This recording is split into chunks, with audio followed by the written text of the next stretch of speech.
It's time for our last question, and it is the informed tradition to ask all of our speakers the following. So Dave, Christina, Naval, Bill, and Elad, what are your 60-second ideas to change the world? Well, actually, let's start with you.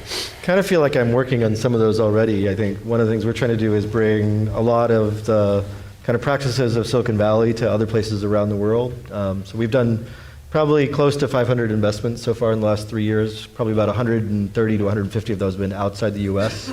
So we really see a lot of opportunity in Latin America, in South and Southeast Asia, in East Asia, and in Eastern Europe and Arabic-speaking markets, and trying to figure out how we can, make money but also bring capital to talented entrepreneurs in those markets. And actually thinking we're starting to make a dent there.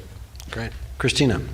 So the one thing that I kind of mentioned before that I'm working on is, I would really like to see how do we use technology to help in the health and wellness and personal development space. So I feel like I'm working that on the entrepreneur side.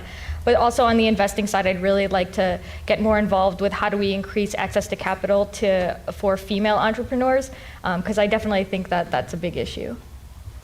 Naval. I'm big into democratization and empowerment. I think the future is everyone working for themselves. Angelus is just one step out of hundreds in that direction. And I think long term, the size of the firm is going to shrink to one. Information technology will reverse the Industrial Revolution. Yeah. Bill. I like to pick large, stodgy, regulated industries. In this case, we're in electronic payments, and bring software to bear to make them more accessible. And so I think there's huge opportunities in transportation, in healthcare, really, really cool things to help software the world.